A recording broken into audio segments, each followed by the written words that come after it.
श्री कृष्णा श्री कृष्णा श्री कृष्णा श्री कृष्णा। गुरुर्ब्रह्मा गुरुर्विष्णुः गुरुर्देवो महेश्वरः गुरुः साक्षात् परं ब्रह्म तस्मै श्री गुरवे नमः। तस्मै श्री गुरवे नमः। हरि ओम तत्सत्। దృగ్దృశ్య వివేకం. గడిచిన సత్సంగంలో మనం 29వ శ్లోకం వరకు చూశాము. ఈ పుస్తకంలో ఆచార్యులు జీవుడి యొక్క అజ్ఞానమునకు కారణము, ఆ అజ్ఞానమును తొలగించుటకు ఏమి చేయాలి అని చెప్పి ప్రాబ్లమ్ను చెప్పారు, ప్రాబ్లమ్నకు సొల్యూషను చెప్పారు. ఆ ప్రాబ్లమ్నకు సొల్యూషన్ చెప్పేటప్పుడు 6 రకాలైనటువంటి సమాధి అభ్యాసముల గురించి చెప్పారు. మనం గడిచిన 2 సత్సంగములలో ఈ 6 సమాధులను గురించి మనం వివరంగా చూశాము. 3 రకములైనటువంటి సమాధి అభ్యాసములు లోపల కళ్ళు మూసుకొని చేసేవి. చిత్తుని అక్కడ అర్థం చేసుకోవాలి. చిత్ అంటే ఎరుక. కళ్ళు తెరిచి బయట చేసేటువంటి 3 రకాల సమాధి అభ్యాసములను చేసేటప్పుడు కళ్ళు తెరిచి అక్కడ సత్తుని, మనము ఉనికిని జ్ఞాపకం చేసుకుంటూ, లోపల తెలుస్తున్నటువంటి ఎరుక, బయట తెలుస్తున్నటువంటి ఉనికి, ఈ రెండు కూడా ఒకటే. ఎరుకే ఉనికిగాను, ఉనికే ఎరుకగాను తెలుస్తున్నది. కానీ ఈ ఎరుక అనేటువంటిది అది ఆ ఉనికిలో అంతటా అది ఉన్నా కూడా, సత్తులో అంతటా ఉన్నా కూడా దానికి సూటబుల్ అయినటువంటి మీడియం దొరకకపోతే అది వ్యక్తము కాదు. అర్థమైందా? సూటబుల్ అయినటువంటి మీడియం దొరికితేనే అది అక్కడ వ్యక్తమవుతుంది. దీనికి ఒక ఉదాహరణ చెప్పి మనం ఆ తర్వాత శ్లోకానికి వెళదాము. ఎందుకు బయట అట్లా సత్తు చిత్తు రెండు ఒకటే అంటున్నారు? అది అంతటా ఉన్నది కాబట్టి నాకు అన్ని చోట్ల ఆ కాన్షియస్నెస్, చైతన్యం తెలియట్లేదే, ఎరుక. ఇప్పుడు నేను మాట్లాడుతున్నటువంటి, నా ఫోటోని రికార్డ్ చేస్తున్నటువంటి ఈ కెమెరా, దానికి తెలియదు ఈరోజు నేను మళ్ళా దృగ్దృశ్యం క్లాస్ తీసుకుంటున్నాను, మాట్లాడుతున్నాను, దాన్ని నేను ఆన్ చేశానని చెప్పి దానికి తెలియదు. లేక అడగదు, నన్ను ఇంకా ఉపయోగించలేదు, ఈరోజు ఆన్ చేయలేదు, ఈరోజు క్లాస్ లేదా అని అడుగుతుందా? అడగదు. మరి అక్కడ చిత్తు లేదంటారా అంటే చిత్తు అంతటా ఉన్నది, కానీ ఈ కెమెరా సత్తుగా మాత్రమే ఉన్నది. చిత్తుని వ్యక్తం చేసేందుకు కావలసిన శక్తి ఆ ఉనికి రూపంలో ఉన్నటువంటి కెమెరాలో లేదు. అట్లా లేనందున మనం చిత్ అనేది లేదని చెప్పకూడదు. దీనికి ఉదాహరణ ఏమిటి? సూర్యుడి నుంచి వచ్చేటువంటి వెలుతురుట అసలు అది కళ్ళు చూడలేవుట. మామూలుగా అయితే ఆ వెలుతురు కళ్ళకి కనపడదుట. ఆకాశంలో ర్యాకెట్ల పైకి వెళ్ళగా చీకటిగా ఉన్నదిట. అదేమిటండి, సూర్యుడికి దగ్గరికి వెళ్ళంగా ఇంకా వెలుతురు ఉండాలి కదా, చీకటిగా ఉందంటే సూర్యుడి యొక్క కాంతి కిరణములు, లైట్ వేవ్స్ వస్తున్నా కూడా అది ఎక్కడా కళ్ళకు కనబడట్లేదు, నల్లగానే ఉందంతా. అంటే ఆ వెలుతురు పడి ఎక్కడైనా రిఫ్లెక్ట్ అయితే తప్ప, దానికి రిఫ్లెక్ట్ అవ్వడానికి అక్కడ డస్ట్ పార్టికల్స్ కూడా లేనందున అది అక్కడ రిఫ్లెక్టే కాలేదు కాబట్టి తెలియట్లేదు. పిచ్ డార్క్గా ఉంది పైన వెళ్తే. కానీ మరి అదే సూర్యకిరణాలు కొంచెం కిందకి రాగా ఒక పర్టికులర్ డిస్టెన్స్లో అక్కడ అట్మాస్ఫియర్లో రిఫ్లెక్ట్ అవ్వటానికి సూటబుల్ అయినటువంటి కణములు అవన్నీ ఉండడం చేత అక్కడ రిఫ్లెక్ట్ అయి తెలుస్తున్నది. అది కిందకి రాగా మేఘాలు, ఆ తర్వాత భూమి మీద ఇక్కడ అంతటా చూడండి సూర్యకాంతి ఎట్లా తెలుస్తున్నదో. ఆశ్చర్యంగా ఉంది కదా. మరి అక్కడ ఉన్నది కానీ ఏం వ్యక్తం అవ్వలేదంటే వ్యక్తమయ్యేందుకు రిఫ్లెక్ట్ అయ్యేందుకు మీడియం లేదు. కాబట్టి మీడియం లేనందువలన రిఫ్లెక్ట్ కానందువలన ఆ సూర్యుడి యొక్క కాంతి అనేటువంటిది లేదని చెప్తామా? చెప్పం. కాబట్టి అలాగే నా యొక్క ముఖమును అద్దము లేకుండా తెలుసుకోలేము. నా ఒరిజినల్ ముఖమును వాళ్ళు ఎవరైనా సరే వాళ్ళ ఒరిజినల్ ముఖాన్ని ఎన్నటికీ చూసుకోలేరు. కానీ అద్దం ఉంటే చూసుకోవచ్చు, నీళ్లల్లో చూసుకోవచ్చు. అప్పుడు ఏంటి అర్థం? రిఫ్లెక్షన్ని చూస్తున్నావు. ఒక ఒరిజినల్ చూడలేదు, రిఫ్లెక్షన్ చూస్తున్నావు. అప్పుడు ఆ మీడియం లేకపోతే నీకు నీ ముఖం తెలియదు. ఇప్పుడు మీడియం లేదు, నీ ముఖం నీకు తెలియలేదని చెప్పి నువ్వు చూసుకోలేకపోయినావు నీ కళ్ళతో అని చెప్పి నాకు ముఖం లేదు అని నిర్ణయిస్తావా? చెయ్యమే. అదే విధంగా ఈ సత్తు చిత్తు విషయంలో కూడా సరే, ఇది మనసులో పెట్టుకొని ఇప్పుడు 6 సాధనలు చెప్పారు.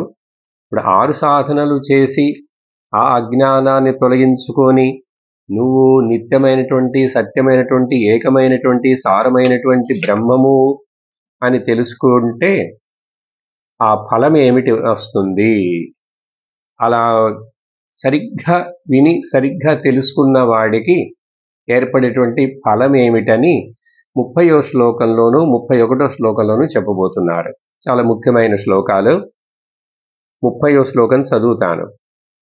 దేహాభిమానే గలితే విజ్ఞాతే పరమాత్మని యత్ర యత్ర మనో యాతి తత్ర తత్ర సమాధయః. ఇప్పుడు పైన చెప్పిన 6 సమాధి అభ్యాసములను కష్టపడి అవి చేస్తూనే ఉండాలా, ఇది చెయ్యాలా, అది చెయ్యాలా, కళ్ళు మూసుకుని చేయాలా, కళ్ళు తెరిచి చేయాలని ఇలా శ్రమ పడేటువంటిది కొంతకాలం సాధన చేసిన తర్వాత అసలు అదేమి ఉండదు. ఎందువలన ఉండదు? ఏమైందప్పుడు? అక్కడ జ్ఞానము ఫలించింది. జ్ఞానము ఫలించిందంటే ఇంకా అక్కడ ఆ ఫలము ఏమిస్తున్నది? జ్ఞానం ఫలించటం అంటే ఏమిటి? మొదట అసలు అది అర్థం చేసుకోవాలి. మొదటి లైన్లో చెప్తున్నారు, ఎప్పుడైతే ఒకడికి తాను దేహం అనేటువంటి అభిమానము తొలగిపోతుందో, దేహ అభిమానే గలితే అంటే విడిపోవటం, పడిపోవటం, తొలగిపోవటం. ఏంటి తొలగిపోవాలి? దేహ అభిమానం. అసలు ఈ దేహము నేననుకోవటం, ఇది సత్యం అనుకోవటం, దీనికి వచ్చేటువంటి వికారాలన్నీ నావని అనుకోవటం, దీనికి జరిగే పుట్టుక చావులన్నీ నాకు జరుగుతున్నాయని అనుకోవటం, ఇదంతా ఆ దేహ అభిమానం, దేహం నేను అనేటువంటిది ఒక పెద్ద మిస్టేక్, ఎర్రర్. ఈ మొదట దీనిని నెగేట్ చేసి దాటితేనే ఆ తరువాత అసలు నువ్వెవరు అప్పుడైనటువంటి విచారణకి నువ్వు బయలుదేరుతావు. కాబట్టి అసలు దేహం మీద అభిమానం పెట్టుకోకూడదు. దేహాన్ని పోషించు, రక్షించు. ఈ దేహం అనే ఇన్స్ట్రుమెంట్ నీకు ఉపయోగపడుతున్నది, మంచిదే. ఇప్పుడు చెప్పినట్లుగా మొదట్లో ఈ దేహం అనే ఇన్స్ట్రుమెంట్ ఉండటం చేతనే నన్ను నాను వ్యక్తం చేసుకుంటున్నాను. ఎట్లా? చిత్తుగాను, సత్తుగాను. ఈ ఇన్స్ట్రుమెంట్ లేకపోతే నేను అంతటా వ్యాపించున్న సత్తు చిత్తుని వ్యక్తం చేసేందుకు అవకాశం లేదు. సరే, వ్యక్తము చేస్తున్నందువలన తత్కాలమునకు ఒక వేషము వేసుకొని డ్రామాలో యాక్ట్ చేస్తున్నట్లుగా చేస్తుంటే, యాక్ట్ చేసేటువంటి ఆ డ్రామా యాక్టర్కి, సినిమా యాక్టర్కి తను వేసే వేషము నిజమని అనిపిస్తుందా? అనుకుంటాడా? అనుకోవచ్చా? అనుకోడు, అనిపించదు. అందుకని మళ్ళీ వెంటనే గ్రీన్ రూమ్లోకి వెళ్ళిపోయి ఆ డ్రెస్సులన్నీ మార్చి, మేకప్ అంతా తీసేసి చక్కగా తాను ఎవరో తాను ఇంటికి వెళ్తాడు. ఇక్కడ బీదవాడుగాను, ధనవంతుడుగాను, ఎట్లా యాక్ట్ చేసినా కూడా విలన్ గాను హీరో గాను, కానీ అవన్నీ రోల్సే కదా. కాబట్టి ఒక వేషం వేసుకొని ఆ రోల్ని యాక్ట్ చేసేటప్పుడు ఆ వేషం వేసుకున్నటువంటి ఆ యాక్టర్కి తను ఎవరనేది మర్చిపోకుండా యాక్షన్ చేస్తాడు. మనం అట్లా చేయొచ్చు కదా, ఇది ఒక వేషమే కదా, కానీ అలా చేయట్లేదు, మర్చిపోతున్నాం. ఆ మర్చిపోవటానికి పేరే అజ్ఞానము. అదే అంత దుఃఖమునకు, బాధలకు అన్నిటికీ కారణము. అభిమానమునకు, అటాచ్మెంటునకు, అన్నిటికీ, రాగములు, ద్వేషములు, కోపములు, తాపములు అన్నిటికీ కారణమే ఈ నేను వేషం వేసి యాక్ట్ చేస్తున్నానని తెలుసుకోవడం, మర్చిపోవటమే. కాబట్టి ఈ దేహం మీద ఉండేటువంటి అభిమానం, ఐడెంటిఫికేషన్ విత్ ది బాడీ మొదల్లో అది తొలగిపోవాలి. ఎట్లా తొలగిపోతుంది? ఇలా శ్రవణము చేసి చక్కగా నీకు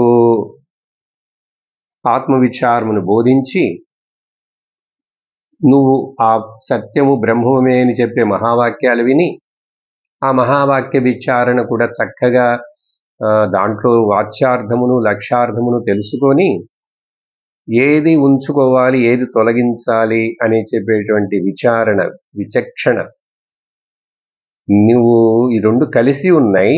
దీంట్లో ఒక భాగాన్ని మాత్రం త్యాగం చేసి ఒక భాగాన్ని నువ్వు ఉంచుకోవాలి. అలా ఇప్పుడు ఇది ఏం ఉంచుకోవాలి?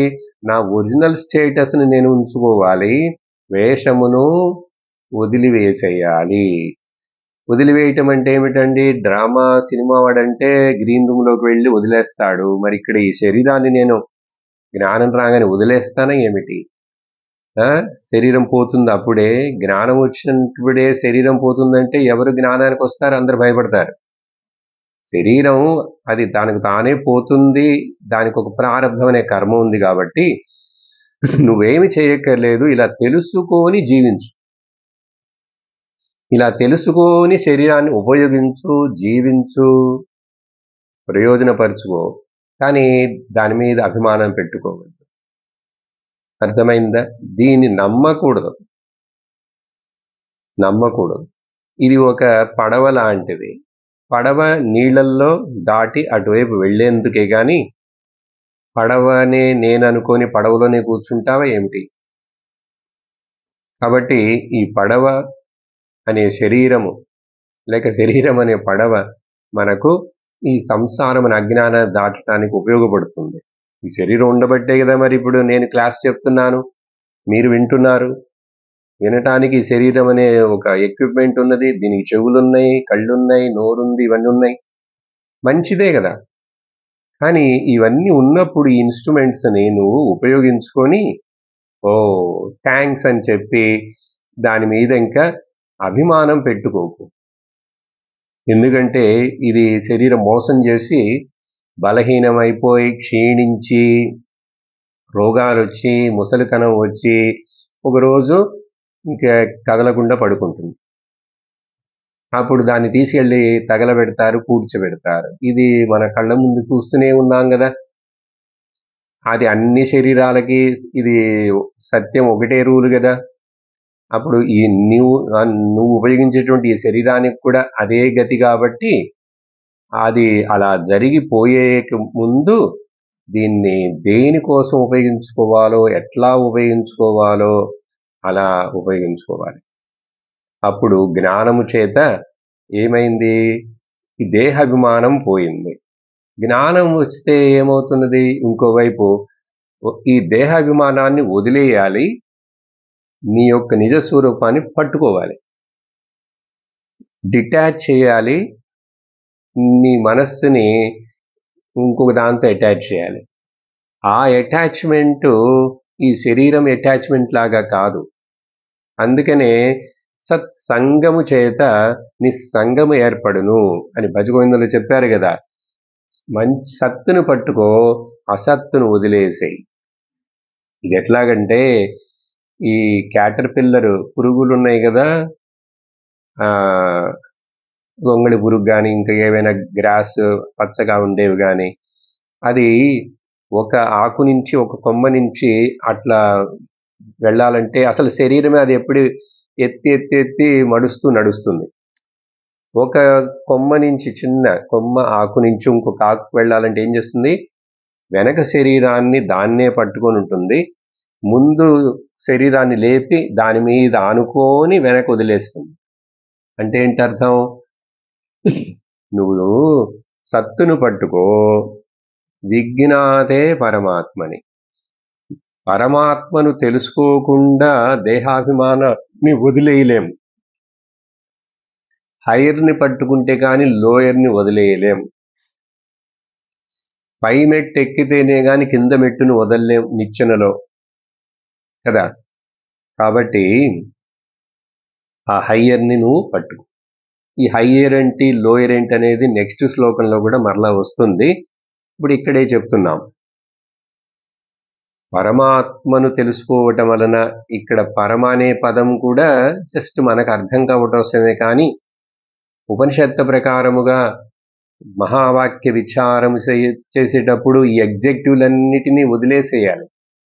జీవభావం వదిలేస్తాం, జీవ పదాన్ని వదిలేస్తాం, పర అనే పదాన్ని వదిలేస్తాం. అప్పుడు ఏమున్నాయి?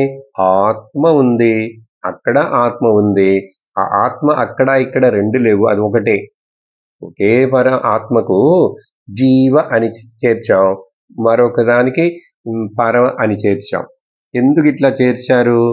ఎవరు చేర్చలే, నీ బుద్ధి. చిన్నదిగా ఉన్నటువంటి ఈ యొక్క లిమిటెడ్ శరీరంలో ఉన్నటువంటి వ్యష్టి, ఒకే వ్యక్తిగతమైన వ్యక్తికి జీవని చేర్చాం. చిన్నది అని అర్థం, అల్పం అని. మరి మొత్తం ప్రపంచం, అన్ని జీవులు, అన్ని రాసులు, అన్ని చూసేటప్పుడు సమష్టి మొత్తాన్ని చెప్పేటప్పుడు అది పెద్దదిగా ఉంది కాబట్టి పర అని చెప్పాం.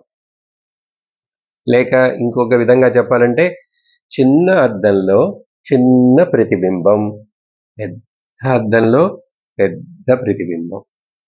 ఆ పెద్ద ప్రతిబింబానికి ఈశ్వరుడన్నాం, ఈ చిన్న ప్రతిబింబానికి జీవుడన్నాం. కానీ ఈ జీవుడు ఆ ప్రతిబింబము రెండు సత్యము కాదు. ఆ ఈశ్వరుడు ఆ పెద్ద ప్రతిబింబం అది సత్యము కాదు. కానీ వెనక ఉన్నటువంటి ఒకే ఉనికి ఎరుకును చూశారా? ఆత్మ కామన్. సరే, పర్వాలేదు. ఇక్కడ ఆచార్యులు వారు మనకు అర్థం అవటం కోసం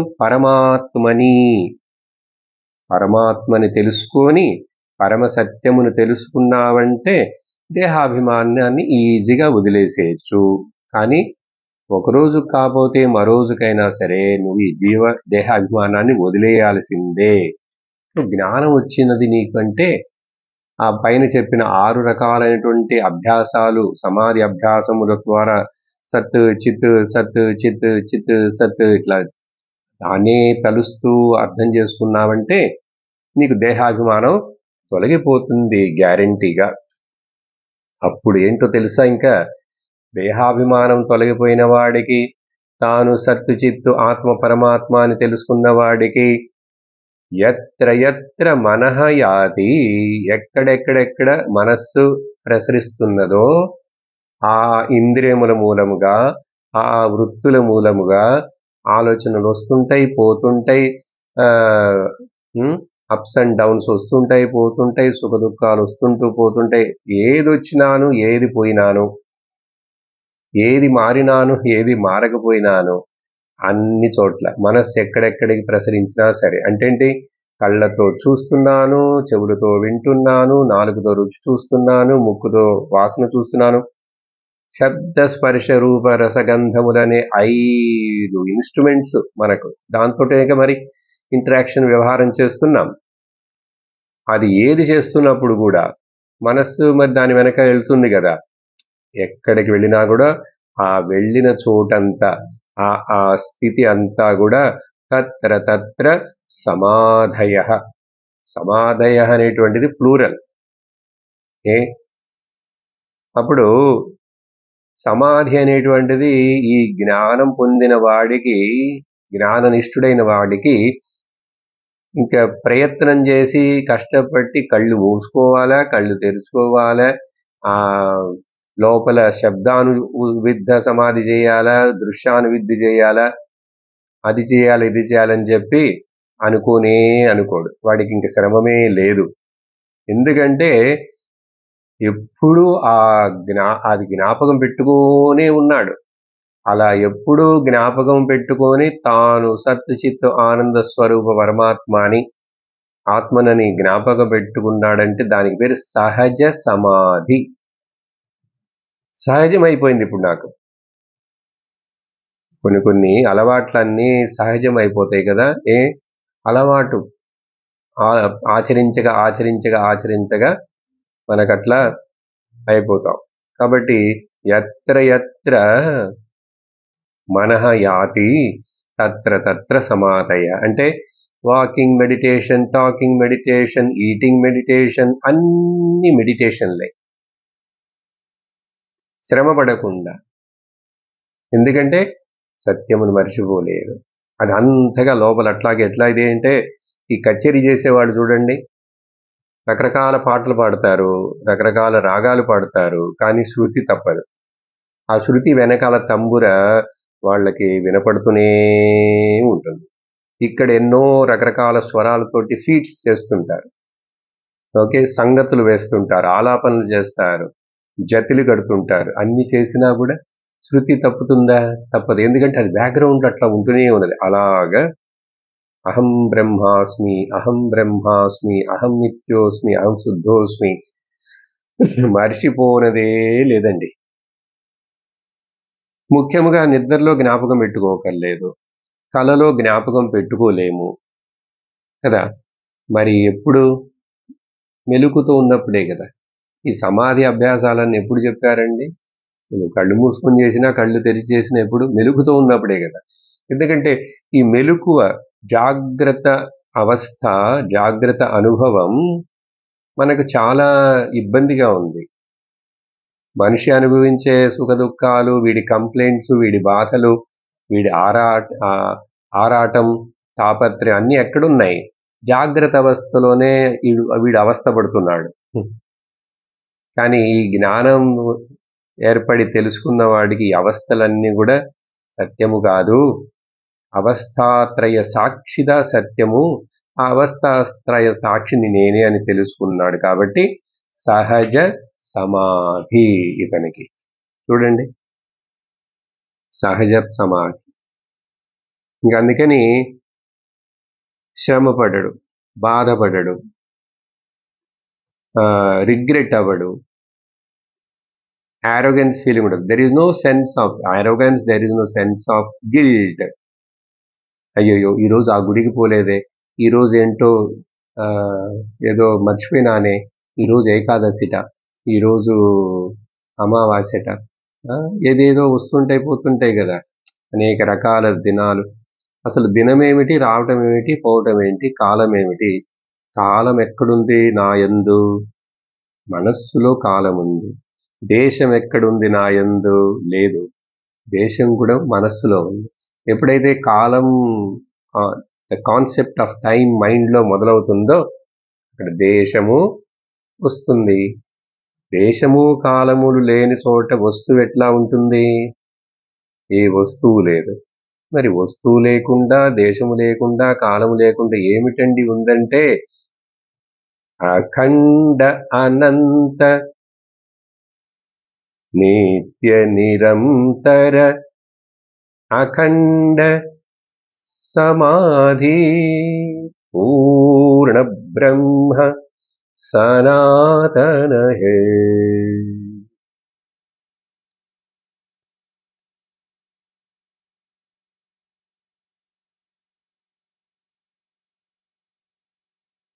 ఇప్పుడు ఈ సైలెన్స్ లో ఏమీ లేదని చెప్పకూడదు,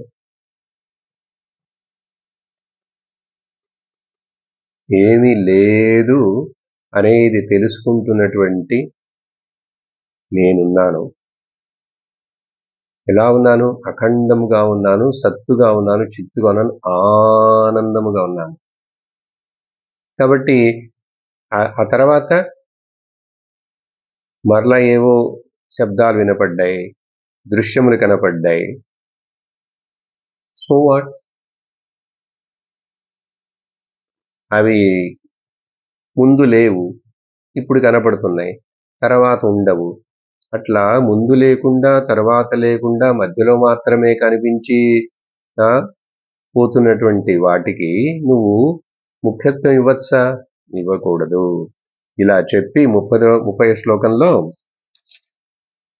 31వ శ్లోకంలో ఈ ఫలాన్ని ఇంకా క్లియర్గా చెప్తున్నారు.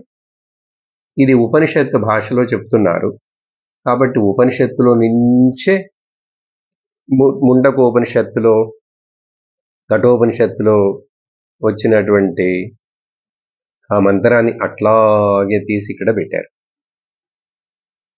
31వ శ్లోకం భిద్యతే హృదయ గ్రంథి మొదటి ఫలం, ఛిద్యంతే సర్వ సంశయాః రెండో ఫలం, క్షీయంతే చాస్య కర్మాణి మూడో ఫలం. 3 ఫలములు చెప్తున్నారు. ఎప్పుడు ఈ 3 ఫలాలు ఎప్పుడు వస్తాయి? తస్మిన్ దృష్టే పరావరే. ముందు శ్లోకంలో చెప్పినట్లుగా జ్ఞాతే పరమాత్మని ఇక్కడ మార్చి ఇంకొక రకంగా చెప్తున్నారు. ఇంకో రకంగా పరమాత్మను తెలుసుకోవటమే, పరమాత్మను చేరుకోవటం లేదండి. పరమార్థను అర్థం చేసుకోవటమే తప్ప పరమాత్మను పొందటం అనేది లేదు.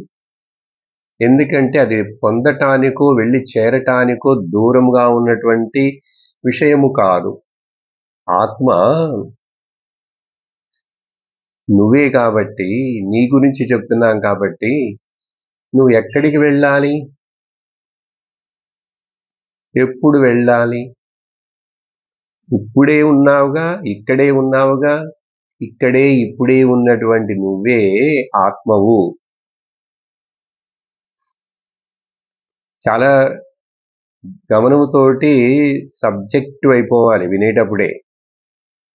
ఈ సబ్జెక్టివ్ కాకుండా ఆబ్జెక్టిఫికేషన్ చేస్తూనే ఉండే వాళ్లకు ఇది చాలా కష్టంగా అనిపిస్తుంటుంది. ఏంటి చెప్తున్నారు? ఏంటే? నీ గురించి. నువ్వనే ఒకడెవు ఉన్నావు కదా, నీకు అనిపిస్తున్నది కదా, తోస్తున్నది కదా. నువ్వెవడవు అంటే ఇది అని చెప్పి, అప్పుడు నువ్వు కూడా నేనెవడను అని నువ్వు అడుగు, అడిగి తెలుసుకో. అలా ఎప్పుడైతే ఒకని యొక్క దృష్టి అంతర్ముఖమైనదో, అంతర్ముఖమవటం అంటే ఏంటి? పర అవరేని తెలుసుకున్నాడో, పర అంటేమో హయ్యర్, అవరం అంటే lower. What is this lower and higher? కారణము, దాని వలన వచ్చినటువంటి కార్యము. కారణము ఆత్మ, ఆత్మలో నుంచే సకలము, మాయా, ఈశ్వర, జగత్, జీవ అన్ని కనబడుతున్నాయి. కాబట్టి ఈ కనిపిస్తున్నటువంటి లోయర్, లేక ఈ పుస్తకం యొక్క భాషలోనే చెప్పాలంటే కనిపించే దృశ్యమంతా ఎవరికి కనిపిస్తున్నదో ఆ దృక్కు పరం, ఇది అవరం. అది కారణం, ఇది కార్యం. కార్యకారణములనేటువంటివి అసలు సత్యము కాదు. కనిపిస్తున్నదే గాని కార్యమే కారణముగా, కారణమే కార్యముగా కనిపిస్తున్నది, అయినట్లుగా మారినట్లుగా. కానీ అప్పుడు కారణంలో మారిపోయిందండి. కారణము సత్తు, చిత్తు, ఆనందము, నిర్వికారము, నిర్విశేషము, అసంగం అన్నారు కదా. మరి ఇక్కడ అన్ని మారినవన్నీ, కనిపించవన్నీ అట్లా లేవే అంటావు. అది భ్రమ అంటుంది శాస్త్రం. సో కనిపించేవన్నీ కూడా, దృశ్యములన్నీ మిథ్యా అని తెలుసుకో. యదృశ్యం తద్ నశ్యం, అది నశించిపోతుంది. యద్ నశ్యం తత్ మిథ్య. కాబట్టి రెండు తెలుసుకోవాలి. దృశ్యము అనాత్మ, దృక్ ఆత్మ. ఆత్మ లేకుండా అనాత్మ ఉండదు, కానీ అనాత్మ లేకుండా కూడా ఆత్మ ఉంటుంది. అంటే ఏమిటి? ఈ శరీరం లేకుండా కూడా, ఈ ఉపాధి లేకుండా కూడా నేనెప్పుడూ ఉన్నాను.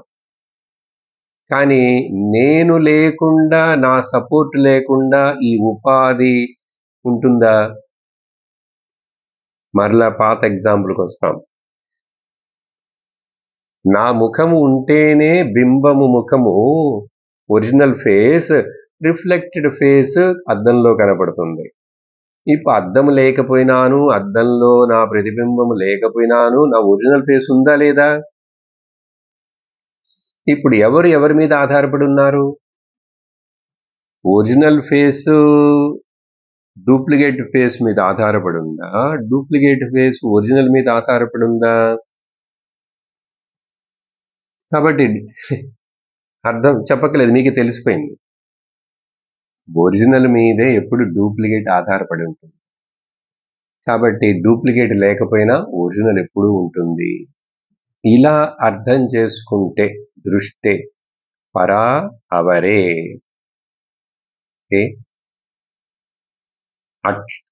అతడికి అంటే పైన చెప్పినట్లే దేహాభిమానం పోయింది.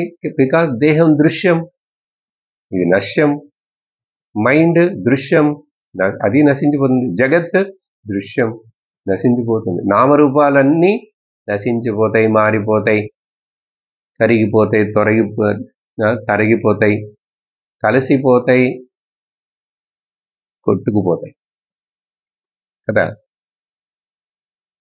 అప్పుడు ఏమిటవుతుంది? 3 విషయాలు జరుగుతాయి. జ్ఞాన ఫలం. మొదటిది విద్యతే హృదయ గ్రంథి. గ్రంథి అంటే not. The naughty knots of your heart will be destroyed. Vidyate అంటే cut off, destroyed. విద్యతే ఏంటది? గ్రంథిలి. హృదయ గ్రంథి అన్నారు. హృదయ గ్రంథి అంటే అజ్ఞానమునకు పేరు హృదయ గ్రంథి, అహంకారమునకు పేరు హృదయ గ్రంథి. లేక గ్రంథి అనేటువంటిది ఒకటి కాకుండా సహజంగా 3 కూడా చెప్తుంటారు. 3 గ్రంథులు. ఏమిటవి? 3 అనేటువంటిది వేదాంతంలో చాలా ముఖ్యమైన ఫెమిలియర్. 3 గ్రంథులు, 3 శరీరాలు, 3 గ్రంథులు, 3 రకాలైన ముడులు, ముడి 3 ముళ్ళు వేస్తారు కదా. ఈ 3 ముళ్ళు పెళ్ళి అయినప్పుడు, సరే మనం ఇక్కడి నుంచి చూద్దాం. 3 శరీరాలు, 3 గ్రంథులు, 3 అవస్థలు, జాగ్రత్త, స్వప్న, సుషుప్తి 3 అవస్థలు, 3 గుణాలు, 3 కాలాలు, 3 లోకాలు. ఇంకేమైనా అట్లా చెప్పండి. 3 దేవతలు, త్రిమూర్తులు. ఈ 3 అని ఏవన్నీ కనిపిస్తున్నాయో అవన్నీ మిథ్యా, అసత్యం, అనృతం.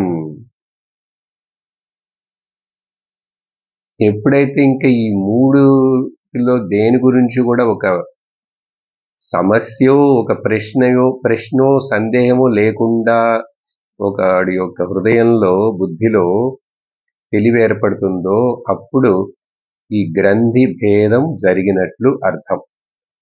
గ్రంథి భేదం యోగ భాషలో కొంచెం వేరే విధంగా చెప్తారు, తంత్ర భాషలో వేరే విధంగా చెప్తారు.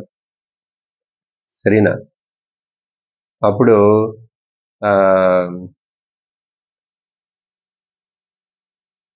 ఈ 3 గ్రంథులు చెప్పేటప్పుడు లలితా సహస్రనామంలో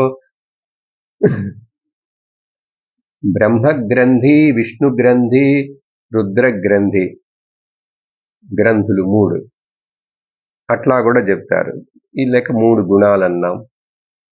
మొత్తానికి ఈ 3 అనేటువంటిది అసలు సత్యము కాదు, ఒకటే సత్యము. కాబట్టి సో విద్యతే హృదయ గ్రంథి. సింపుల్ గా చెప్పుకోవాలంటే అజ్ఞానం అనే ముడి అక్కడ లేకుండా పోయింది. అందుకనే ఈ ఉపవేతం వేసేటప్పుడు జంధ్యం ఉడుగైన తర్వాత దాంట్లో కూడా అక్కడ 3 దారాలతో అక్కడ కలిపి ముడేసి ఉంటుంది. ఆ తర్వాత వాడు పెళ్ళి అయిన తర్వాత అక్కడ మళ్ళీ ఇంకొకటి జంజం కూడా ఎక్స్ట్రా వేసుకోవాలి.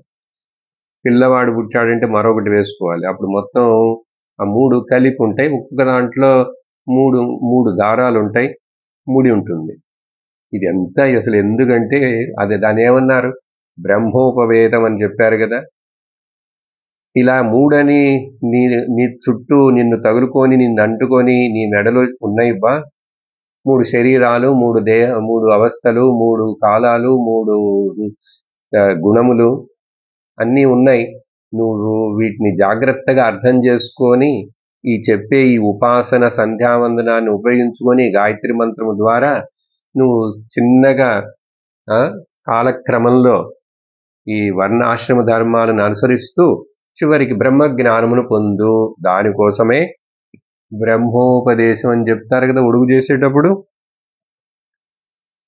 అప్పుడు చిన్నప్పుడే బ్రహ్మజ్ఞానమునకు అక్కడ ఫౌండేషన్ విత్తు నాటపడింది కాబట్టి దీన్ని ఎవరు తిరస్కరించలేరు. అది కేవలం ఉపాసన కోసం చెప్పింది కాదు. ఉపాసన కోసం చెప్పింది అయితే బ్రహ్మ ఉపాసన, బ్రహ్మోపదేశం. కానీ ఆ ఉపదేశం జ్ఞానముగా నీకు ఫలించడానికి ముందర నువ్వు అది కర్మ రూపంలోనూ ఉపాసన రూపంలోనూ చేస్తూ ఉన్నావంటేనే ఎప్పుడు నీ మనస్సు బాగా శుద్ధిపడి నీకు జ్ఞాన అర్హత వచ్చినప్పుడు ఆ బ్రహ్మ జ్ఞానము నీకు ఏర్పడును. దానికి ఇవి మెట్లు. సో భిద్యతే హృదయ గ్రంథి. రెండో ఫలం ఏమిటి, దాని చేత ఎప్పుడైతే నీకు అజ్ఞాన గ్రంథి తొలగిపోయిందో ఇంకా దేని గురించి కూడా సందేహం ఉండదండి. ఛిద్యంతే సర్వ సంశయా. దేని గురించి సందేహం లేదు.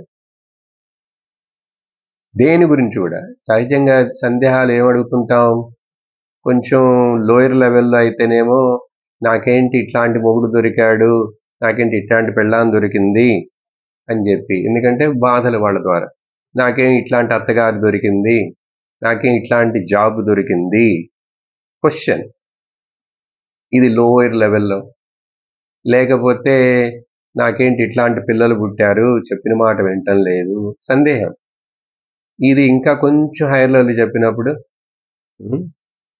ఆ దేవుడేమిటి, ఈ దేవుడేమిటి, ఆ గుళ్ళో దేవుడేమిటి, అక్కడేదో ఆ ఊర్లో దేవుడు బాగా శక్తి ఉన్నాడని చెప్తారు, లేక విష్ణువే అంటున్నారు వాళ్ళు, వీళ్ళేమో శివుడే అంటున్నారు. ఏమిటది?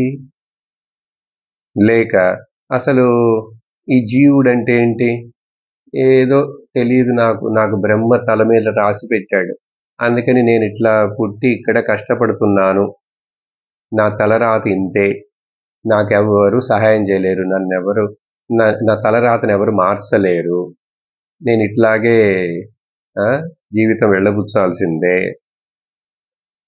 ఇట్లా. లేక సో జీవుడు అంటే ఏమిటిది, నాకే ఎందుకు కష్టాలు వస్తున్నాయి, నేను మంచివాడినే కదా. చూడండి, చాలామంది మంచి వాళ్ళందరికీ సందేహం వస్తుంది, మంచి వాళ్ళకి మాత్రమే ఇట్లాంటి కష్టాలన్నీ వస్తాయి, దేవుడిస్తాడు, దేవుడు ఇవ్వడు. అదే దేవుడు ఎందుకు ఇట్లా నన్ను కష్టపెడుతున్నాడు, నేను ఇంత పూజలు పునస్కారాలు చేస్తున్నా కూడా ఆయన నా మాట వింటం లేదేమిటి, నేను అనుకున్నవి ఏం నెరవేర్చటం లేదు. ఇంకా దీనికి అంతు లేదు ఇట్లా క్వశ్చన్.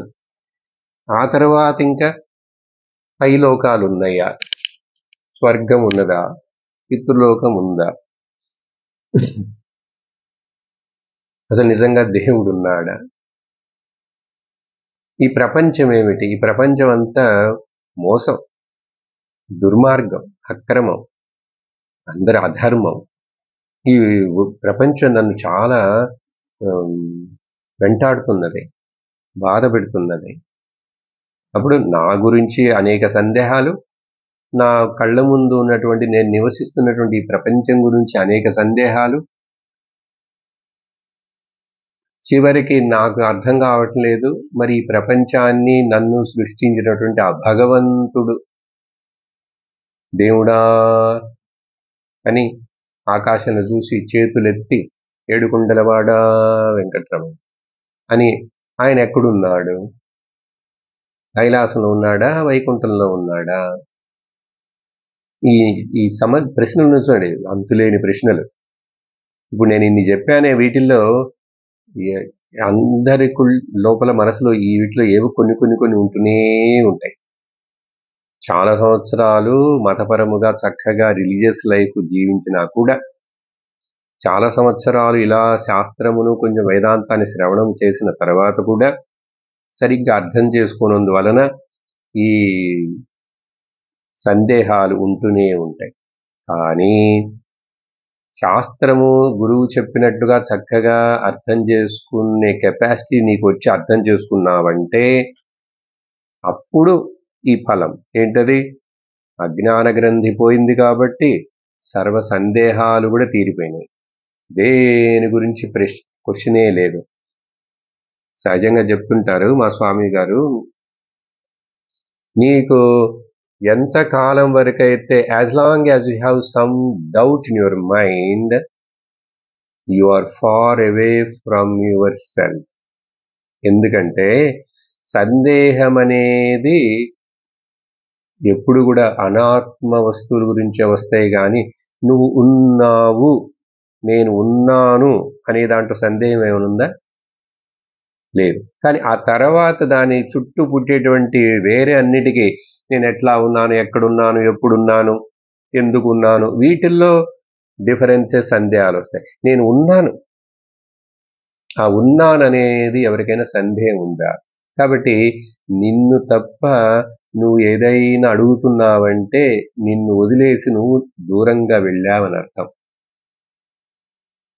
సెంటర్ అయినటువంటి నిన్ను నువ్వు వదిలేసి నువ్వు దూరంగా వెళ్ళావంటే నీకు ఆ సత్తు చిత్తు ఆనందం కనపడదు, తెలియదు. అందుకనే లలితా సహస్రనామంలో చక్కగా మంత్రం చెప్పబడింది కదా, అంతర్ముఖ సమారాధ్యాం బహిర్ముఖ సుదుర్లభా.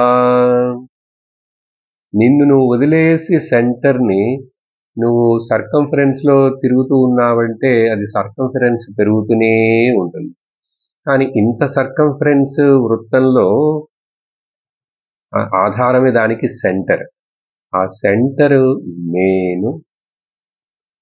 సెంటర్ దేనికి? సర్వమునకు సెంటర్ నేను. ఇది కైవల్యోపనిషత్తులో చెప్పబడుతుంది. సర్వమునకు నేను తప్ప నాకంటే మరొకటి ఏది లేదు. ఏదైనా ఉన్నదంటే అవన్నీ మయ్యేవ సకలం జాతం మయి సర్వం ప్రతిష్ఠితం మయి సర్వం లయం యాతి తద్బ్రహ్మాద్వయమస్మ్యహం. నాలోనే అన్ని, నా నుంచి అన్ని ఉద్భవిస్తున్నాయి, నాయందే నిలుచున్నాయి, నాయందే లయిస్తున్నాయి. అటువంటి నేను బ్రహ్మమును. తద్బ్రహ్మ అహం అస్మి. ఇంతకంటే చెప్పేది ఏమి లేదు. కానీ చెప్తూనే ఉంటామంటే ఏంటంటే ఎవరికైనా అర్థం కాలేదేమో మళ్ళీ చెప్తాం. శాస్త్రం కూడా అట్లాగే. అందుకనే ఇన్ని పుస్తకాలు, ఇన్ని శ్లోకాలు, ఇన్ని గంటల ఉపన్యాసాలు. సరే, మూడో ఫలం ఏమిటండి? సరే, నాకు ఇప్పుడేం సందేహాలు లేవు, మీరు చెప్పిందంతా నమ్ముతాను, శాస్త్రం చెప్పింది. నాకు అజ్ఞానం కూడా లేదు, నేను నా స్వరూపం జ్ఞానమే. కానీ మళ్ళీ ఇంకొక జన్మ రాదంటారా? నాకు సందేహం మళ్ళీ. లేక మరి నా కర్మలు అన్నీ తీరిపోయినాయి అంటారా? కర్మకు ఫలమంతా అనుభవించాలి కదా, అది ఎట్లా నాకు తెలుస్తుంది? నా కర్మ మొత్తాన్ని నేను తీర్చేసానా లేదా అని? దాని అకౌంట్ ఎవరికి ఎప్పుడు తెలియట్లేదే. అదంతా అదృష్టంగా కళ్ళకి తెలియకుండా ఉందిగా, ఎవ్వరికి తెలియదు.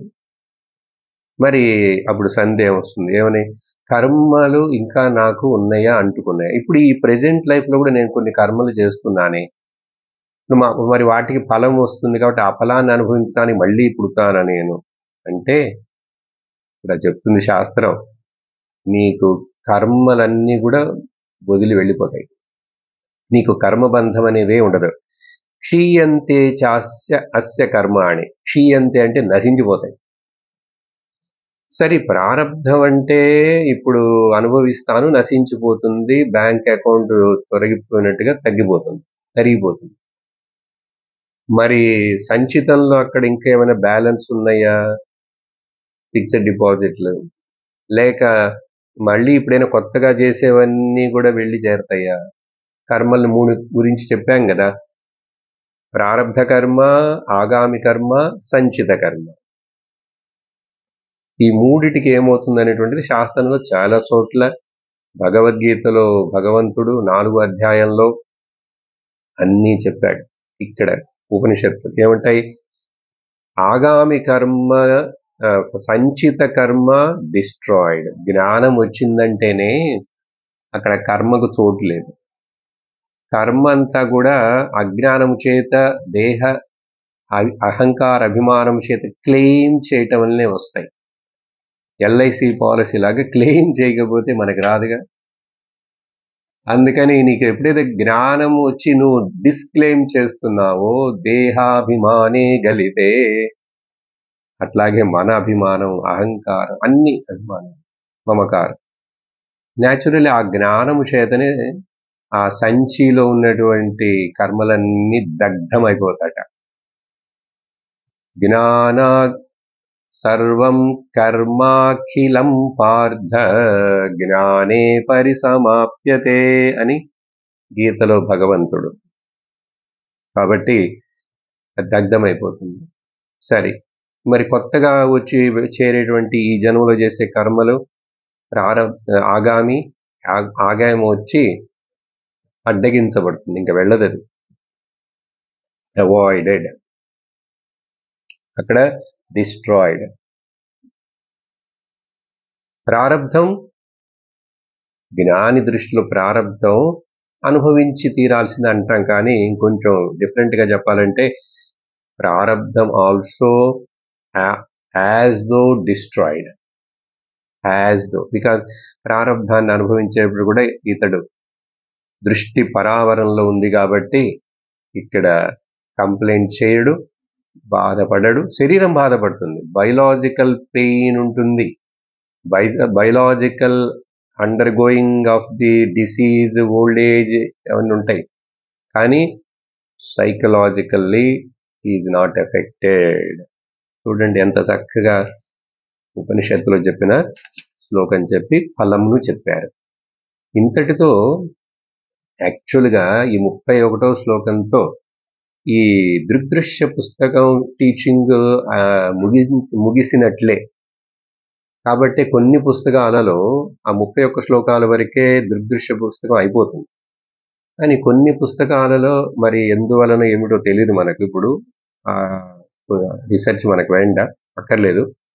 46 శ్లోకాలు ఉన్నాయి.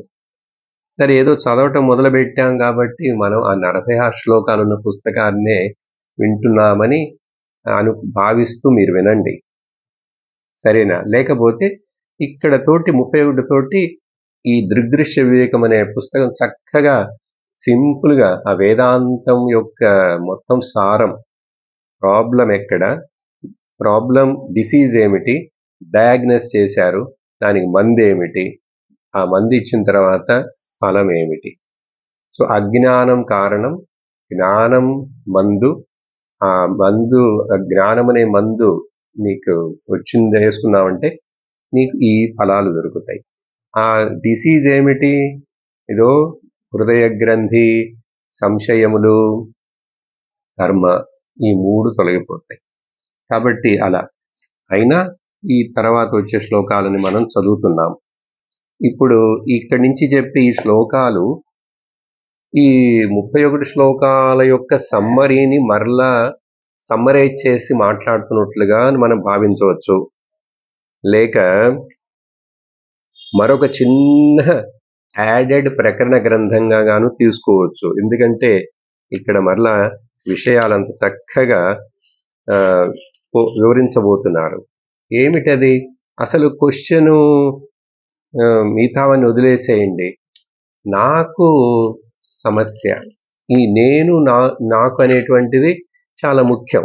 దాన్ని ఏమంటాం? జీవ, నేను. ఈ నేను, నాకు కష్టాలు, నాకు సుఖాలు, నాకు కావాలి, అన్ని నాకు. ఏమిటి నేను? అసలు ఈ జీవుడంటే ఏమిటని జీవ విచారాన్ని ఇంకా కొంచెం లోతుగా విచారణ చేసి ఇక్కడ మనకు చెప్పబోతున్నారు ఆచార్యులు వారు. చదువుదాం. 32వ శ్లోకం. అవచ్ఛిన్న చిదాభాస తృతీయ స్వప్న కల్పితః విజ్ఞేయస్మిన్ విధో జీవః తత్రాద్యః పారమార్థికః. ఇక్కడి నుంచి శ్లోకాల యొక్క పదాలు కొంచెం కష్టంగా ఉంటాయి. కాబట్టి నేను పదార్థాన్ని కరెక్ట్గా అట్లాగే మీకు చెప్పాల్సిన అవసరం లేదు. చెప్పినా కూడా నీకు కన్ఫ్యూజ్ అవుతారు. కాబట్టి సారాంశాన్ని చెప్తూ ముఖ్యమైన చోట పదాలను కూడా అర్థం చెప్తూ మనం కొంచెం జాగ్రత్తగా అర్థం చేసుకోవాలి. ఇవి చాలా కఠినమైన శ్లోకాలని చెప్పచ్చు. మొదట చదివిన శ్లోకాలన్నీ కొంచెం సులభంగా ఉంటాయి. ఏమిటంటే ఇక్కడ ఒక ప్రత్యేకమైన రీతిలో ఇక్కడ విచారణ చేయబడుతున్నది. ప్రత్యేకమైన రీతి అంటే ఏమిటి? ఈవెన్ ఉపనిషత్తుల్లో ఇంతకుముందు చదివిన ప్రకటన గ్రంథాల్లో కూడా ఎక్కడ జీవుడు 3 రకాలు అని చెప్పేది. జీవరాశులు కాదండి. జీవరాశులు 64 లక్షలు, 84 lakhs, 84 లక్షల రకాలు. అది కాదు ఇక్కడ. జీవుడు 3 రకాలు. అంటే ఈ ఒకడు అనుకుంటున్నటువంటి ఈ జీవుడు యాక్చువల్గా విచారణ చేసి చూస్తే ఇక్కడ 3 రకాల జీవులు ఉన్నారు అని చెప్పి ఒక కొత్త విధమైన రీతిలో ఇక్కడ విచారణ. సహజంగా జీవుడంటే ఒక్కడని చెప్తూనే మాట్లాడుతూ వస్తుంటాం మిగిలిన చోట్ల. ఎట్లా చెప్తున్నారు ఇక్కడ? ఈ మొదటి లైన్లో 3 చెప్పేశారు. ఏంటి చెప్పారు? మొదట రకమైన జీవుడు ఎవరు? అవచ్ఛిన్న జీవుడు. అవచ్ఛిన్న జీవుడు అంటే ఎవరండి అంటే, అవచ్ఛిన్న అనే పదానికి డైరెక్ట్ డిక్షనరీ మీనింగ్ చూసామంటే కండిషన్డ్, ఓకే, ఎన్క్లోజ్డ్ అని అర్థం. అవచ్ఛిన్న జీవుడు మొదట సింపుల్ అర్థం అని చెప్తున్నారు. కానీ ఇక్కడ ఏం అర్థం తీసుకోవాలంటే పారమార్థిక జీవుడు. పారమార్థిక జీవుడు. సహజంగా ఇది అవస్థాత్రయంలో చెప్పేటప్పుడు ఇదేదా చెప్పాం, కానీ అక్కడ పదాలు వేరు. ఏంటి చెప్పాం అక్కడ? మొదటి 3 చెప్తాను. చెప్తే అప్పుడు మీకు కోరిలేట్ చేసుకోవడానికి ఈజీగా ఉంటుంది. సో పారమార్థిక జీవుడు అవచ్ఛిన్న. తర్వాత చిదాభాస, ఇంకోటేమో వ్యావహారిక జీవుడు. 2. పారమార్థిక జీవుడు 1, వ్యావహారిక జీవుడు 2, తర్వాత ప్రాతిభాసిక జీవుడు 3. అర్థమైందా? ఇట్లా 3 రకాలుగా ఈ జీవుడు వ్యక్తమవుతున్నాడు. కానీ తెలుసుకో బాబు, ఇట్లా 3 విధాలుగా ఉన్నట్లుగా మొదట్లో తెలుసుకో. విజ్ఞేయ త్రివిధ జీవ. ఈ విధంగా 3 రకాలుగా ఈ జీవుడు, 3 రకాల జీవుడు, ఒక జీవుడు కూడానే 3 రకాల జీవుడు అని తెలుసుకో. కానీ ఈ మొదట చెప్పాను చూశారు, ఏంటది? అవచ్ఛిన్న జీవుడు. దానికి ఏమిచ్చాను నేను అర్థం?